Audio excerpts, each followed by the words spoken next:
Hello, folks at home. Welcome. If you're catching us live for the first time, consider subscribing to the channel here. Otherwise, please make sure to give the video a like. It helps us out a lot. Myself, Zach. Here I'm joined by Saray. Wait, he's on that side. Saray, how's it going? Good. Good. Happy to talk about Oryx today. This is one of your factions. We're chatting. We're chatting some Saray stuff here. Twice in a row. Two in a row. Twice in a row. Very different than KO. A little. Yeah, well, we'll get into how you're feeling about this. We also, in today's preview, were blessed to get some more news about how the new GHB is going to work. Yeah. So we'll talk about that. Matt Rose willing to take our bread and circuses from us and charge us for things. No more free rides. Yeah, no more free lunch, right? That's a thing. Yes. No such thing as a free lunch. Okay. But before we do that, we need to take care of some science. Yeah, we gotta do some science. All right, put on your science hats and science music. Okay. We're gonna talk Ironjawz today and toss a couple Ironjawz into our rankings, our ranking system. Yeah. Do we need to look at the rankings to date so far? No, we'll just jump right in. We're just gonna jump right in. Okay, let's start by, we've got the weird boy Rekka. What is this guy called? Weird brute rage Rekka. Rage. Yeah, rage brute Rekka. No, it's weird brute Rekkas. These are the more anti-infantry, and a weirdly slightly tougher version of the Rekkas. Okay. Yeah, they have a ton of attacks, but like 1 damage. Anti-infantry. Okay. Cool mask though. Yeah, this one has I think they all have masks if they're this type. Yeah. Yes. Okay. Masks, armor, pants, no shirt. It's an interesting decision. To wear a helmet and pants, but no shirt. They also decide to protect their forearms, but not their shoulders. Yeah. It's interesting. Like I don't make the rules for orcs. I don't know if orcs make the rules for orcs. No. Okay. Then we have the Gorgrunta. Yeah. What do you think of this? This guy is like kind of the first wave of Ironjawz. How do you feel about this? Yeah, I can tell. Yeah. Yeah, pigs are fun. Yeah. I think the biggest pigs, the Mogruntas, are much cooler. Okay. But these are fine. I like their little face. Faces look very dated on the pigs. Oh, I was just gonna say I like their little face. And again, one thing we've seen time and time again, is the heavy metal team, the Citadel team, painting things in a weird way, and then you get it, you bring it home, and you're like, oh man, the face is gonna be weird, and then you paint it kind of like you know how to paint a face, and you're like, oh, it looks okay. Yes. And I don't know. Sometimes I think it's because they actually put maybe too much detail work into faces. I'm not sure how they end up with. Are you saying, unlike heavy metal, I know how to paint a face? Well, I can think of 3 models where I've seen somebody do the face turns out better. One is this. I've seen the people do these, the Gorgontas, and I don't think the face looks weird. Stonehorn's like on the when we get to them. Well, I guess we'll eventually rank them.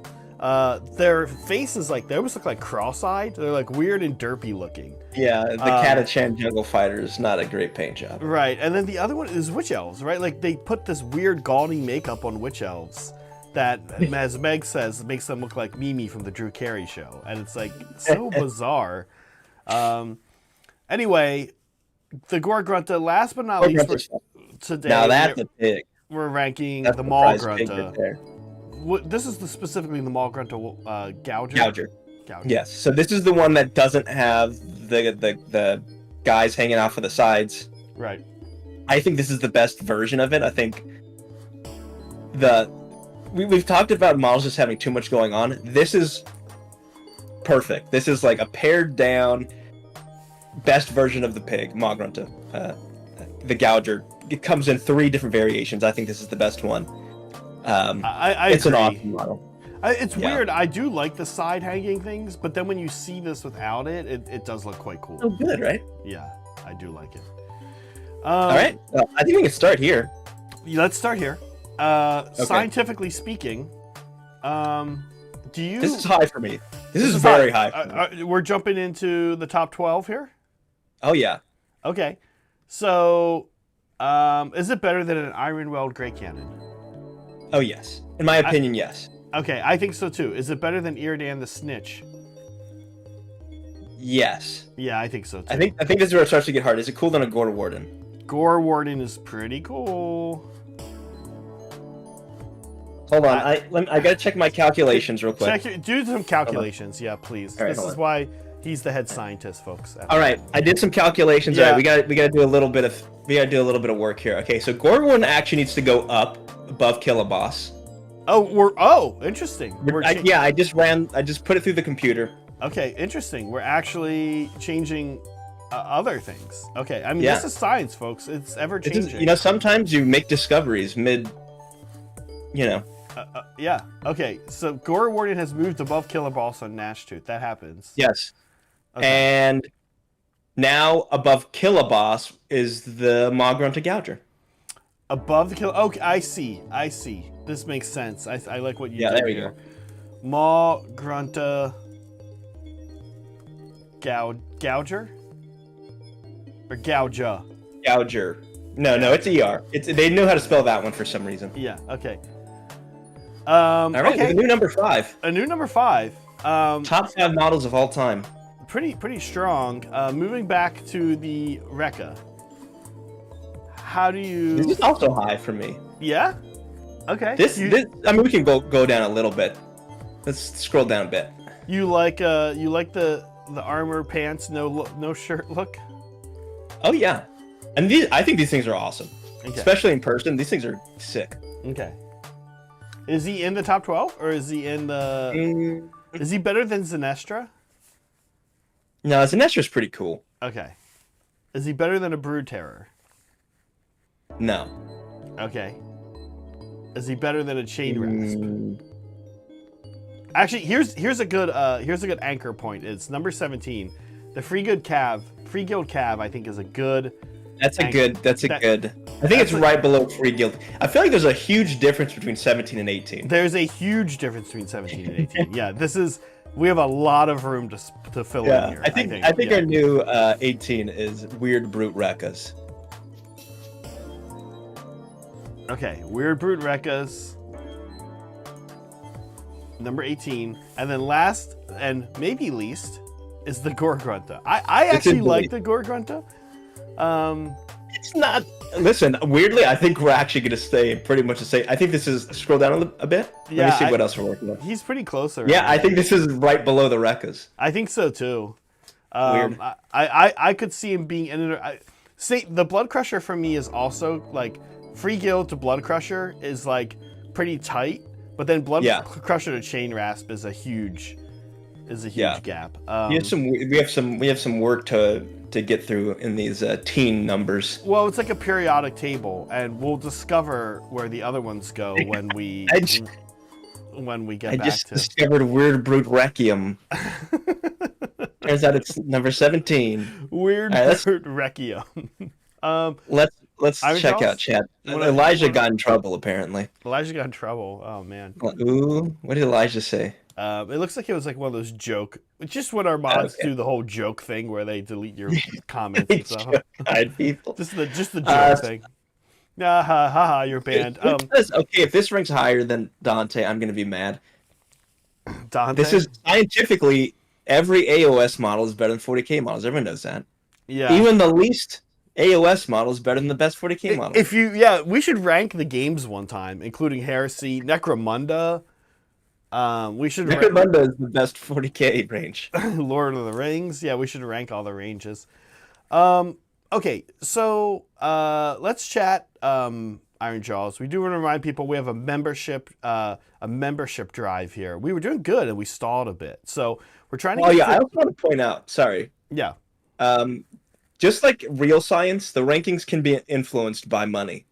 Oh yeah, just real science. Same. That is true. Just like real science, you can change outcomes if you pay enough. If you feel so strongly, you can give us a grant. It's called a grant, a science grant. Yeah, we'll take a grant to we'll relook at the rankings. Yeah, cigarettes were healthy for like 50 years in America. Yeah, according to science. Yeah, Yeah, it was good to have a nice cigarette every hour. Okay, indoors too, if possible. Are we ready to actually talk about Ironjawz? Yes. You know, there's always people that come here to just hear it talk about one faction, and they get here and they have to deal with our bullshit for a while. Okay, here we go. Before we jump into the PDF, we get, of course, our normal. Here's what it looks like. We get our stories. We got Lewis doing Ironjawz. There he is. Yeah. Lewis, love this guy. There's your Gore Gruntas. Points. Gore Gruntas went up, Saray? Yep, they went up 20 points. But they had a change. I don't know if it's hard because I think the regular Gore Gruntas are just not very good as a war scroll. Right. So I understand the changes they made to them warranting 20 points, but I still feel like 20 points is too much for what they got. 200 points still seems steep to me. What about the Weird Brute Rekkas? Did they change Rekkas? Did they change? How much are they? 100? 110. I think they're actually 100 for the current iteration, which is insanely cheap. Yeah. And we'll talk about it. Yeah. Okay, we're going to get back. Maybe also not warranted. We're going to get back to General's Handbook number 5. Before we jump in here, Soups, thank you for the support, the super chat. He says, oh, sure, I'll send you a Grant. Grant Imahara, he knows how to do real science. He's also dead. R.I.P. So he doesn't know, he's not doing any real science these days. Not doing any science right now. How dare you bring that up in our... Way to be a downer, Soups. Yeah, Soups, thank you for the support on one hand, but also too soon. I think. 10 years? I think too soon. No. Sorry, funny story. I actually ran into Adam Savage at a Warhammer store. Well, it was a model store in Japantown. Yeah. He was buying models. That's right. They are up here in the Bay Area. Yeah. Meg mostly, but I also worked part-time at the school. We worked at a school when we first moved to the Bay Area, where one of their kind of warehouses and where they did stuff was right next to the school. Right. And apparently a couple of them, they would see the crew at this place where they got lunch and stuff like that. Yeah, they're up here in the Bay Area, or they were. Mythbusters is no longer a thing, but cool. Did you talk to him? No, it was kind of awkward. I was going out, he was going in. It's a tiny store. It's like the size of my room. Yeah. Still though, pretty cool. Okay, here we go. Let's jump in. So we start off with 2 new battle formations. Yes. They kind of need. Do they need battle formations? Was this needed, Saray, in your opinion? Look, the Ironjawz don't need anything. They have the Zonkrop's Army of Renown. Yeah, I think that is sort of a narrative I'll pitch as the non-Ironjawz player of the two of us. Is I will say I think these fall into that Flesh Eater Courts Blades of Khorne category of like you don't really need much. Yeah. So take that with a grain of salt. There might be a unit or two, which I think we do address here. So Brute Fist, you want to read this one? You want to read the internet to people? Brute Fist is, if there are any friendly mega bosses on the battlefield for the rest of the turn, you can pick another eligible unit to be a second target when using the My Destroyers ability. My Destroyers is an out of phase, or out of movement phase movement, 3 inches. If there are no friendly mega bosses on the battlefield, roll a dice on a 3-up for the rest of the turn. You can pick another eligible unit to be a second target for My Destroyers. So yeah, so while he freezes there for 1 second, so it happens for 2 Mighty Destroyers if you have a Mega Boss, maybe 2 Mighty Destroyers if you don't have a Mega Boss. Then you're counting on a 3-up. This is good because you get it automatically if you have a Mega Boss. Yeah. I swear it happens like right on time every show. Yeah. It's like right at the 15-minute mark. It might be a thing. So what I was saying is I think this is good because this army needs movement. Yeah. We're going to be losing. Apparently we're going to be losing Field Sergeant. I don't think there's anything replacing. There's nothing replacing those honor guard rules. Yeah, I think so. Having a little bit of extra movement once the next GHB comes out is going to be good. Right. I think it's very safe to say that we're losing. That's. I mean, they've said it. Everybody knows that. Yeah. I think so. Having a little bit of extra movement is good. Yeah. I think. Mega bosses are very good. I often find myself not they end up getting cut a lot of the time for the sorcerers or the priest for me, but they're still good. I think this is also great because even if you don't have one, you still can get it on a 3-up. So Yeah, a mega boss is also the guy on the cabbage dragon. That's a mega boss. So I mean, he's tough. So he could be on the battlefield all game, or at least till turn 4. And a foot guy is not bad. I've seen you take it like one time. he's fine. I mean, he's good. I just the way I play, I find I don't really need him. You know, I think this seems really strong. I have like been a broken record saying I think Mighty Destroyers is one of the best abilities in the game. I think it's pretty good. The fact that you just get a second Mighty Destroyers, they're like, hey, here's this really awesome thing that the army kind of needs, but while we're at it, it's also got some cute utility. You can move into combat with it, correct? Yes. Yeah. It's a lot of problems for your opponent, potentially. I mean, even an out-of-phase Hylian is really good, right? That's essentially what this is, but you could start a new combat with it, right? Yeah. This is really good. What about Big Snickas? Big Snickers is Yeah. the rule is called Duff Up the Big Thing. You pick a friendly Ironjawz unit. This is once per turn in the combat phase. Pick a friendly Ironjawz unit. For the rest of the turn, you add 1 to wound rolls for the target's combat attacks that target an enemy unit that has a health characteristic greater than its own. That's situationally pretty good. Yeah. You'll get to pick the location where you want this to happen. Yeah. And it's not like it's the hero phase, and it is any turn, including your opponent's. Add 1 to wound rolls for target's combat attacks if it's greater than its own. So, on the other hand, nothing in this book has health less than 2. So yeah, not going to be helpful for clearing hordes of infantry. Right. It's that's not really what it's meant to do, right? Right. It's uniquely good for.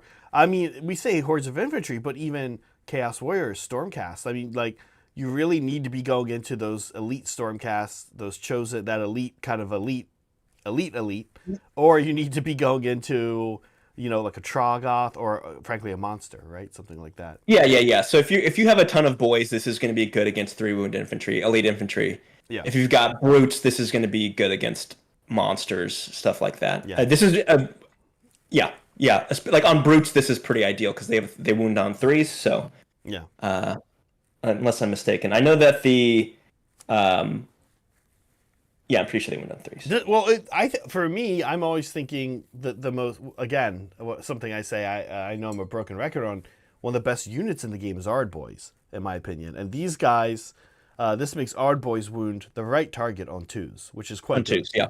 With an all attack, they're hitting on 3s, wounding on 2s. Yeah. Well, you say the right target. It's even if it's a big monster, this is still good. No, right? I know. Still good at winning on 3s to 2s, right? I know. Yeah, it's good. And then you guys get monstrous traits, which we love to see because it means it's just a straight addition. You're just saying, hey, I'm adding this to somebody. The fun thing here is that these are back from the 3rd edition Battletome. Yeah. Let's go through these. What do we got, Sarai? Yeah, monstrous traits are Big Un. You add 1 to the rend characteristic of this unit's companion weapons. Hard to beat that. Yep. Nice and simple. The next one is Madden. So this is a weird one. So if this unit charged this turn, pick an enemy unit in combat with it to be the target. Roll a d3 on a 2-up, inflict an amount of mortal damage on the target equal to the roll. If any models are slain by this ability, after those models are removed from the battlefield, if this unit is still in combat, this unit can immediately use this ability again. So yeah, 2-up D3 potentially more. Now, my question is this infinite theoretically? My guess is no, and no. I think we'll probably find that it's no. Dang it. Yeah, this one is interesting because you have to slay models. You can't just cause damage. So this is only good against 1 wound, or reliable against 1 wound hordes. Yeah, so if you're going into Nighthaunt, this is great. If you're going into Beastclaw Raiders, this is exactly Not the helpful wrong. at all. It is a pointless monster trait. Yeah. Yeah. And then last but not least, Fasta. This is the once per battle one. Yeah. Yeah. So fasten once per battle, which is, I guess I know why they make it once per battle. It's also your hero phase. Yep. If this unit was not set up this turn, it can use the normal move ability as if it were your movement phase. So just rocket one of your pigs down the board, turn one. Or a cabbage, right? I think this was actually really the darling of the third ed ones. A lot of people were taking this on the cabbage before pigs were a thing, back when he was super good, because he moved something like 12. And then you can, move again. Worth pointing out that because it's a hero phase, it's a normal move. So worth pointing out, you can not actually use this to get out of combat, because that would be you would need a retreat to do that. But still, I think like you said, it's sort of like, do I want to try a cute Alpha Strike? And I don't think you're really trying an Alpha Strike. I think of this when I talk about Deepkin to people who haven't played it before. I let them know that I could pick something off pretty easily. That's what this is going to let an Ironjawz player do. You're going to be able to turn one, go pick off some kind of unit that's trying to score an objective. John loves to set up shit on the sides of the boards all over the place and take the flanks right away. This can negate that. Yeah, I mean it's a good utility piece. It can also screw up things like seize the center, which may be going away. It's going to be going away almost certainly, right, in the next GHB. But being able to just move, even like mid game, being able to just, I'm actually on the other side of the board now. Yeah, no, absolutely. Super good. And big pigs moves 10.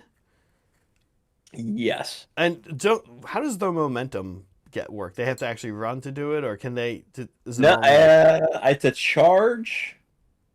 Ooh, that's a good question. Would this add to their momentum point thing? I'm having a brain fart. I don't know if a normal move counts. Okay. Let me double check. I'll read it right now. Run ability, Seppi says. Yeah. Yeah. Okay. I was pretty sure it has to be run or charge. Okay. Well, hard to beat Biggin, hard to beat the Rend on companion weapons, especially. Very simple, right? I know the big pigs are mostly Rend 0 and Rend 1, huh? The Mog Runters are Rend 2. Oh, okay. Rend 1 and Rend 2, maybe. Okay. So going to Rend 3. With momentum, it's only the companion weapon as well. Yeah. Hard. So I mean that's pretty big. Hack and crew going to Rend 3. If you get a charge and a run potentially, if you have the right momentum points, 4 damage is good. I think these are all fairly good except for Madon. Like, I probably wouldn't take that one in a tournament. When we play on stream, I've mentioned before that we do sort of tailor our lists a little bit. But even if you were playing against like my Witch Elves or something, I think any of these other ones are pretty much better still. Yeah. So that maybe was a miss, but Fasten and Biggin are pretty good. You want to talk some War Scrolls? Sure. Now, we've had some pretty decent stuff. I think this is where we get a little bit more of a mixed bag. Okay. Gore-Gruntas. Gore-Gruntas, I felt like what I wanted to see, but I think I even said that it's what I wanted to see get a little bit of a boost. We thought it might go this way, right? Yeah. Okay, so this is the new variant War Scroll. Nothing changed about the health or move or save whatever control. Their melee weapons did get charged +1 damage, which is good. Yes. That's also what it always should have been, in my opinion. Yes, yeah. The Gore-Gruntas Tusks maintains its +1 damage, and it gains a Rend. So that was Rend 0 on Gore-Gruntas. So they gained a Rend. The Chappas lost anti-cavalry, so they've situationally lost a Rend. I think +1. I'll take +1 damage any day. Yeah. Anyway, though, their new ability, Barge Through, is when this unit moves, it can pass through models and enemy infantry units and can pass through the combat ranges of enemy infantry units, but it cannot end the move in combat unless specified in the ability used. Yeah. So the nice thing about this ability is because it's passive, it's applying to any kind of moves that the Gore-gruntas make all game long. Mhm. And that means that this is charging, this is running, this is normal move, this is retreats, Oh, everything. did they lose an attack? Uh, uh, I losing thought that weapons. they. They had 4 each. Oh wow, yeah, no, that's I don't like that. Yeah. I thought they were threes. I think it's weird that the Oh Gore-gruntas. yeah, they did. Yeah. I think it's weird that their tusks are ever 1 damage. A Mournfangs are always 2 damage. A Gorgurts is pretty much like similar. I don't. It's weird to me that it Yeah, needs +1 damage on the charge and not just 2 damage, but that's okay. So barge through though, yeah, I think this is kind of a good ability. yeah, I yeah, I see this as like this unit becomes very flexible when dealing with infantry. Like it can kind of just go do whatever. yeah. Um, how are you feeling about these now, Saray? I mean, I guess they're in an area. They're in a spot where I would consider taking them Mm-hmm. more than I would before. But I don't think it's a strict. I don't know. I think it's fine. Well, Um, so let me tell you what I'm thinking with these guys. What that I find attractive is that yeah, for 200 points you can get 3, and I'm not sure you want to. We've talked about this before, and we were talking about this with one of our mods, Liberty Fires, who plays Ironjawz, and I think there's kind of 2 ways to use Gore-gruntas. You take 6 in the form of 2 units of 3, and yeah, now you have kind of objective and task and action monkeys yeah, that for your army move fast. You could maybe double mighty destroyers, or at least mighty destroyers. These guys, and now they have this unique benefit of they can just run through something trying to screen them. They yeah, can, their movement is just a lot more flexible with the barge through rule. yeah. So I like them there. Or I think you take a unit of 6, and you kind of just Things up. clog the middle of the board with something that moves fast, has a 3-up save, Yeah. 5 health each, and does some damage, right? And you just kind of go in the middle of the board and gum up the works. Yeah, you're right. And if you know do what you're saying, if the line's thin enough, you can just move through it too. Right. Yeah. Yeah. So Yeah. I don't know. I'm into these guys, but I understand the trepidation it's people just that have. for 200 points, you can get a squad of brutes. Yeah. Now, obviously, it's much that's slow, completely different use, Yeah. but You get a 5-man you also squad, right? get 6 Rekkas. Yeah. Yeah. Okay. Speaking of Rekkas, Yeah. here we go. Yes, it's me, Seppi. I agree with you. I'm wondering if this new War Scroll's kind of tuned with the new GHB in mind. Mm-hmm. Okay. Yeah. All right. So next we have the variant War Scroll of Weird Brute Rekkas. I think that they're the same. I want to double check now because I was wrong about the Gore-gruntas. I'm pretty sure their attack profile is the same. They have the 5-up save with 5-up board just like they used to. Okay. I think the only thing that changes their ability, so they lost Run and Charge, which is painful, but as the more I'm thinking about it, the less I actually care. So once per turn, any combat phase, if this unit is in combat, pick a friendly Ironjawz unit, wholly within 12 this unit to be the target, and you add 1 to the hit rolls, target's combat text for the rest of the turn. So I think this changes the use for Rekkas. Yeah. I think for me, it was like, oh, this is just bad. I want my run and charge, give my run and charge back. Mm-hmm. I think what these end up being is they end up being a relatively cheap buff piece for brutes. For Right, 'cause brutes. Interesting. Yeah, I think you want or anything really, but Yeah. so this army's hitting on 4s. They're Right. changing the way all that attack works. So having this with all that attack change feels decent because it's not like this unit still hits like decently hard. It's not amazing, but you can buff it up to the gills still and make it a super dangerous unit. I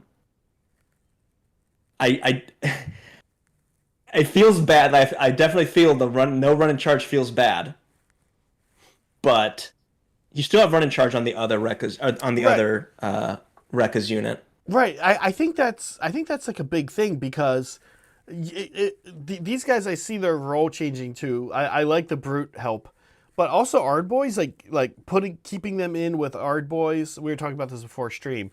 Having Ard boys essentially escort them to the location, and Yeah. then these guys pop out, get released behind the Ard boys, and become kind of what's going to actually help the Ard boys get out of their own tar pit that they're causing, right? Yes. Or the Ard boys want to cause a tar pit, and when you're done and you want to be done with that tar pit, these guys come in. They have infantry. They're Ren 2 on infantry. They can give themselves the +1 to hit. So they can be 3s and 3s, 6 attacks, Red 1, 1 damage, or Red 2 against infantry. Yeah, Know, and there are ways to give them more attacks. There are ways to get their damage up to damage 2. There's ways to get them crit mortals. Like they can be super dangerous still, and they're only 110 points. So they did go up 10 points compared to the regular Rekkas. I think. Yeah, go ahead. Yeah, go ahead. Oh, well, I was gonna say I love 2 units of Ard boys. These guys and like the buffing character, the drummer guy. Just marching down the middle of the board. Yeah, Seppi, you're right. A better anvil than Gore Gruntas is Rekkas. Gore Gruntas are just one of those anvils that can pen people in because of their speed. Early game, yeah. Early game pen you in. And then you get this. These guys are good at just all game long. Yeah, it's interesting. So yeah, I think it kind of hurts losing the run in charge, but there's definitely a use case for these. We were talking about what they should have done is they should have made these like the Loon Smasher fanatics where they're just hiding in a unit of brutes and they like run out and start attacking. That would have been really fun. Yeah. Obviously these guys are too big to hide though, so. Yeah, right. How do you feel about how are you feeling about all of your Ironjawz? Feels like a lot of side grade. I feel like has like a somewhat negative connotation. It's just a lot of options it's a lot of similarly powered options is how it feels. I don't think these are bad. I think there's uses for them. I think Double Mighty Destroyer is just quite good. But it's like, do I want to give up potentially 6-up wars for that? I don't know. Do I want to give up potentially +1 attack if I get an 8 on my charge roll? I don't know. Maybe. I'm considering it. It's not a definite no. Right. The Rekka's ability to give +1 to a unit, +1 hit is can't be understated how important that is for Ironjawz. Yeah, and especially with the changes to all-out attack, that was like I think someone mentioned in chat. It's like I don't want to. The one thing I have in this army is my 3-up save. I don't want to give it up. Yeah. So being able to proc that on something else is great. Yeah. It looks good to me. I can't say I'm surprised that they got side grades. Like we said, this is one of the armies that's overall doing pretty well. Yeah. Very easy to make a good list. They have weaknesses. Their weaknesses are that Deepkin or Hedonites level of speed. And they probably should have that as a weakness, right? Like and I remember playing Tzeentch and just the constant debuffs is killer. So debuffs always sucks on a destruction army, right? Yeah. It's too few dice that do too much damage, and just watching them dwindle away during the rolling process is a problem. So I think Big Snickers is actually weirdly funny because it's pushing our boys even harder. So yeah, I'm here for it. I have a ton of Ard boys. I'll bring them. Yeah. Then its own. Yeah, right. Because they're the only thing. Most of the army is 3 wounds, huh? 3 health. Yeah, brutes and Rekkas are 3. Yeah. So slapping these on Ard boys, making them wound on 2s. Yeah. Interesting. Pretty good. All right. Should we talk about Matt the Miser, charging us for things out of nowhere? Yeah, let's talk about it. So General's Handbook, fact number 5. This is how people get addicted to drugs. Right, yeah. You get a free sample. Yeah. And then you start paying for it. The first taste is always free. Yeah, you like your morbid conjurations? Now they're 30 points. Yeah. Okay, he says, you're playing a 2,000-point game. You've created your army roster. He's setting a scene here. But you've still got 80 points or equivalent in Grot Teeth to spare. What to do? In the new battle pack, certain faction terrain features, enhancements, lores, and battle formations even can have a points cost to include them. Perfect for rounding out that army roster. But a handful of dominant options and universal manifestation lores. He says the vast majority are 0, but a handful have a low 20 to 30 point cost. The latest points values are available in the app, and points updates are available in the battle profiles download on warhammercommunity.com. Oh, is it already up? Are these up? That's a good question. I didn't see them. All right, predictions. Kronspine, 30 points. Morbid Conjurations, 30 points. Looks like not up. No, they aren't up. No. Yeah, so that's a good question. That's sort of one of the things I want to ask. What do we think is going to cost points? Now listen to the things they named off. Right? The darkness. He's gonna give the manifestation 30 points. They're gonna give you 30 points to take them. Hey, what's the bonus point? Here's a coupon. So a coupon. So here's what they say. Faction terrain features. Right out of the gate, I'm thinking about different faction terrain features. Who has a really good faction terrain piece? The ones that are good, they cannot charge for. It cannot be Sylvaneth. It cannot be Soulblight. That would be insane. That's how the army works. You can't charge for that. You can't charge for that. I have found already, although full disclosure, in last night's game against Brad, I won't give any spoilers away, but I did go back and find a rule I got wrong, that I need to hurry up and post it in the comments section before somebody else does, which is that the manifestation Night Haunt, when it teleports, it needs to be within 3 inches of a Night Haunt unit, which is kind of interesting. I found the Night Haunt one to be pretty strong. I find the Seraphon one to be pretty strong. The Seraphon one is 4-up save, 14 health, something like that. So you're not just like looking at this thing and making it disappear like a mall pot or something. And then it does kind of a lot of mortals. And then it buffs Kroxigors and Saurus Warriors. It's like kind of a big deal. I could see the Seraphon one costing points. Do you think your ship's going to go up in points? The ship That's not necessary for the army. The ship is interesting. All the ship does is kind of stack with the fact that Deepkin reminds them to hit turn 1. You kind of park your starting army around them in case your opponent wants to try something cute and try an alpha strike. Then you're -1 to hit, +1 to save. Fair to say, I haven't been taking Reavers. Reavers are the shooting unit. What makes Reavers amazing is that they can run and charge or run and shoot. So they really don't, or fall back and shoot, actually, both. So they really don't want to be staying still either. Like the army doesn't want to stay still. So faction terrain, no, it's not that useful for Deepkin. It's cute in 1 turn. I'm trying to think what else is like really good. The OBR one is garbage. Yeah. The Flesh Eater Courts one is meh. The Slaves of Darkness one is garbage. Slaves of Darkness one doesn't even do. Yeah. The Maul Pit for Ogres is kind of good. I don't know. I'd be curious to see what they end up charging for here. Maul Holes, I don't know. Gnaw Holes, sorry. Gnaw Holes, I don't know. And Asimov says Loon Shrine would suck Loon Shrine already requires you to drop CP to use its ability. So I'm not sure. I'm struggling to figure out which ones would require a cost, but clearly something is going to, or they would not have charged for it. I'll tell you one that I think is pretty good. That also probably requires that I would see is the Stormcast one. Just having like a terrain piece that sits back there and just teleports something once per turn. Yeah, I could definitely see that going up. Yeah, getting a points cost because it's also not super necessary for the way the army works. Yeah, it's not, but it's really handy. And it's also kind of tough. Again, it's not something you're just shooting off. It's not something you're just shooting off the board in 1 turn or anything like that. So I could see it going up.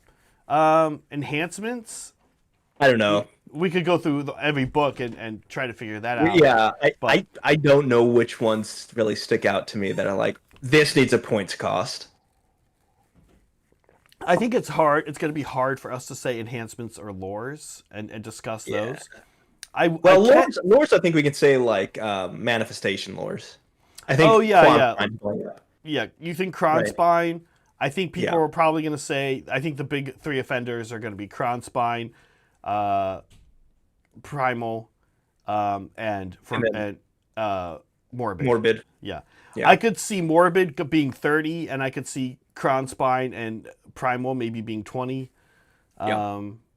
They're, like you said, we know they're good here at the studio. We take those ones disproportionately. We love at the studio to take our own from our own faction, Yeah. because most of them aren't that bad. Only Slaves to Darkness are really truly gosh awful. I wonder if Ironjawz will, because theirs are quite good. I have a hunch, Saray, or maybe it's a wish that they don't charge us for our own ones. And Yeah, I think that's actually yeah. would be smart. Yeah. If you pay, do Although, you think they'll let you take more than one? I don't Now know. that's interesting. I don't think so, but that So is an interesting thought. yeah, Elijah, I'm not sure. I listen. The manifestations historically have gotten a little bit retooled when a new GHB comes out. Like we've seen complete reworkings of manifestations mid edition before. Mhm. So it remains to be seen how that's happening. But I think that there are some out there. The question is this: like now that we have universal manifestations, and now that we have everybody getting their own manifestation lore, what is the purpose of these universal manifestations? And I think the question of that Seppi asks, do you think we can take more than one, might actually be interesting in this sense. Yeah, exactly what he's saying, which is get your own and then buy generic. It's just too much for most people. Most armies aren't even going to really be able to like make use of this.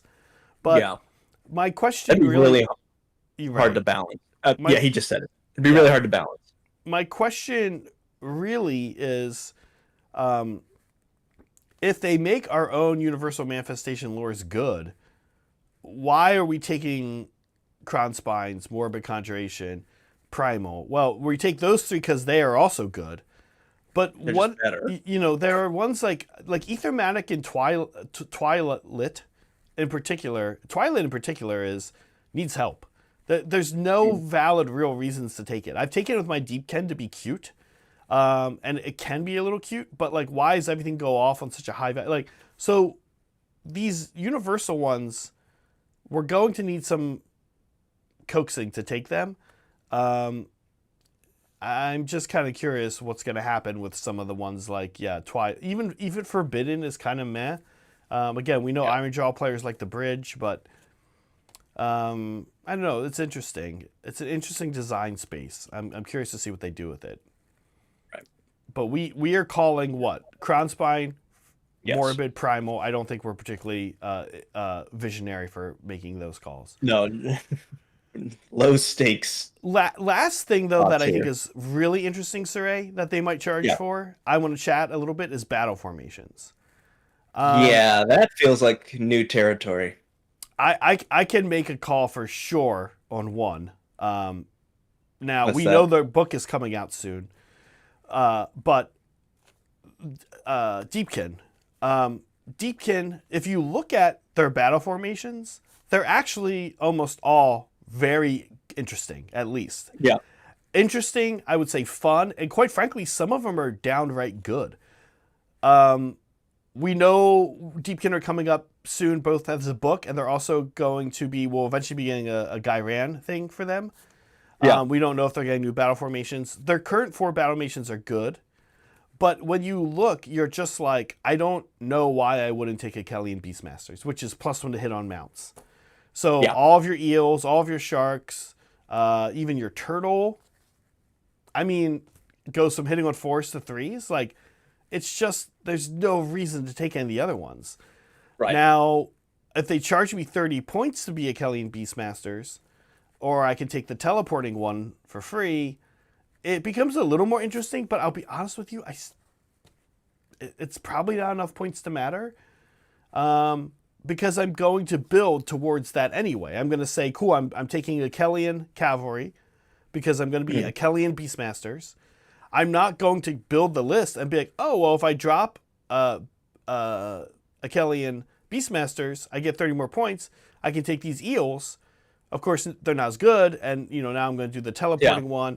And it's like, oh, okay, maybe that works. Maybe that's okay. Maybe that one asset that you get access to is worth it. But I don't... Yeah. It's hard to see that happening. I wonder if this is going to apply to armies of renown, stuff like that. If they're good, right? Yeah. I definitely think would work, although I don't think we see too much of that. God's Wrath Warband for sure needs to go up. What? No, please. Hey, it's the only one I see. It's the obvious choice for Chaos. It's the only one I see people taking. Clearly, you got to charge for it. Good. Yeah. But I didn't even tell you the names of the other ones.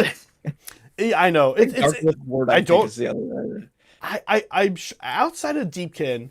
Folks at home, think about it. What other faction is just clearly taking one choice every time? It's kind of thank you, Liam. Yes, you should give me points if I don't take. Yeah, if I take Dark Oath Horde or whatever. Nighthaunt for a while it was Deathstalkers, but then they kind of nerfed it. I think Procession of Death with the Black Coach now is super interesting. I've always thought Vanishing Phantasms with the actual teleport that you don't even have to roll for is interesting. I'm struggling when I look at other armies to think that there's such an obvious winner as there is with a Kelly and Beastmasters. What am I missing, folks at home? What other Lords of the Manor? Maybe, but we've played against John. We've seen him take some other ones. We've seen him take the Royal Menagerie, and that's done well. Royal Menagerie fight first on a monster? Like, I don't know. Like, yeah, they're all getting charged, actually. Yeah, it's interesting. I don't know. Yeah, I don't know, Saray. When I think about all the other books, which one is just the obvious? I mean, to me personally, the KO is like, just take meticulously maintained. That's the KO. You reduce the first point of damage every phase. I think that's just way better. I think people might argue that the other options are at least decent. Okay. Yeah. So we'll see. I think for me, that's the weird one is battle formations getting a cost to them. I don't know. I don't know. Folks at home, what do you guys think? I don't know that that's how I want to see battle formation choices balanced. I don't think I want to see them balanced that way. I think I'd rather see the perfect book is for battle formations. There's a couple of them out there. The one I know best is Daughters of Cain. You look at all four of the ones that exist and you go, these are all pretty good. One of them is a little more for elves, and one of them is a little more for snakes. So depending on what you take, you wouldn't take one or the other. The other two are you look at them and you're like, yeah, these are fine. These are all pretty good. There's no clear winner. There's a little bit of risk and reward with some of them. If you don't want to try teleport on a 3-up, then don't take Shadow Patrol. Chomps just happens. Shadow Patrol adds risk. Slaughter Troop mitigates risk. Yeah. They're fun. They're interesting choices to make. I want to see that. I don't want to see like, or another good example of a book that does it well is Slaves to Darkness. They're just really all awful. So you're not really the internal balance is you're just kind of picking the least awful one. Yeah, Slaves to Darkness is like, listen, we gave you the best war scrolls in the game. We're not giving you anything else. So, that's all you get. I mean, why do they? I don't even think. They don't need the help. Whenever I'm playing battle formation, whenever I'm playing against Slaves to Darkness, I don't even think about the fact that they have battle formations. I'm just like, oh, here's a collection of good war scrolls. Yeah. Oh, here's another one. In my opinion, the Nurgle +1 damage and disease rolls is just way better. All the Nurgle ones are kind of bad. They're like, the Nurgle got stuck with those ones that are like, this affects one unit one time. That's like, move two. Yeah, what is that? Pick D3 units of flies and move them one time. at the start of the game. Great. Yeah, yeah. At least I don't have to think about it for the rest of the game, I guess. Right. Yeah, chaos in general. Well, that's not true. Zinjas are crazy good. Things are very good. Zinj also has, I think, some clear winners, and anyway. Yeah, Liam, that's what we were saying about the terrain. It's like you can't do it for Sylvaneth, you can't do it for Soulblight. That's like integral to the way the army works. You can't do it for Skaven. Yeah. Or you shouldn't, because the army kind of stops working if the terrain is a barrier to the play. I think it's those three that you named, Skaven, Soulblight, and Sylvaneth. Sylvaneth. I think it's just those three where it's really going to be a big deal. Yeah.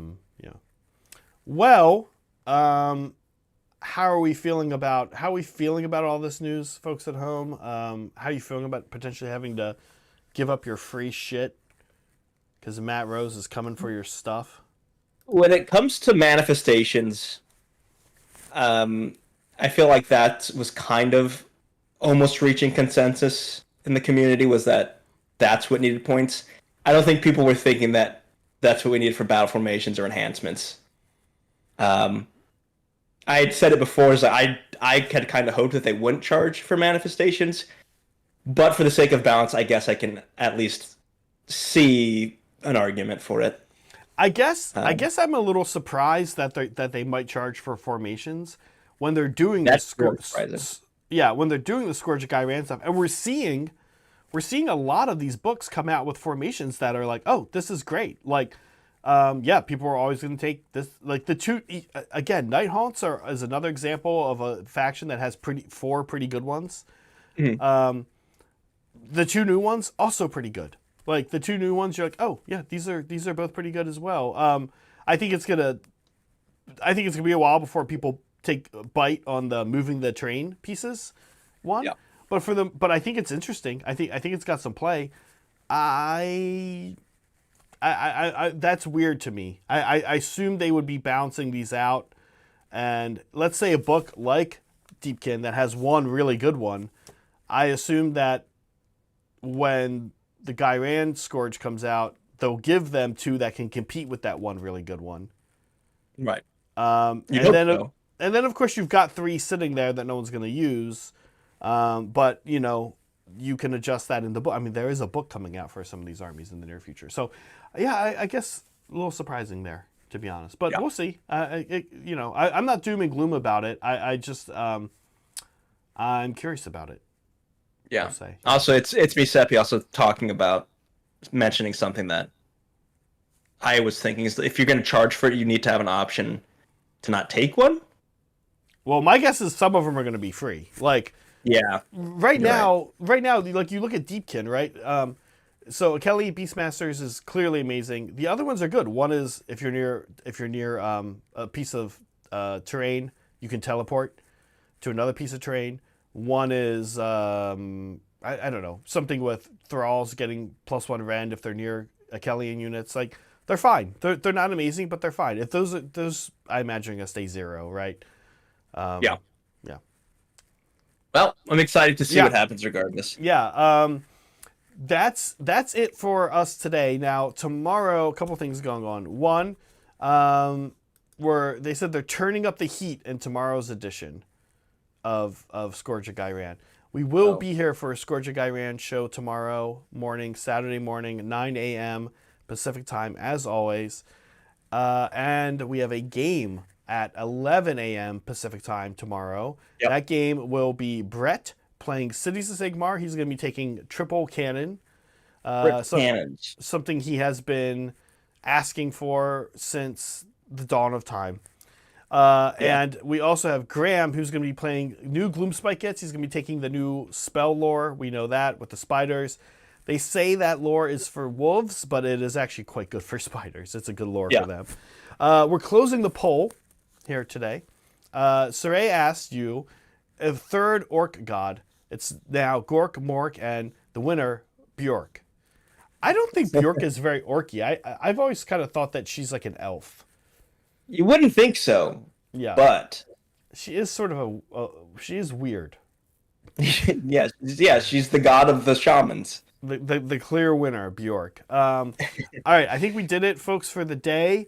Thank you for being here with us. We hope to see you again tomorrow, both for the show at 9 a.m. Pacific and the game at 11 a.m. Pacific. Yeah. Thank you so much. Be kind to each other, yourselves. Always be creating. Bye, folks. Bye.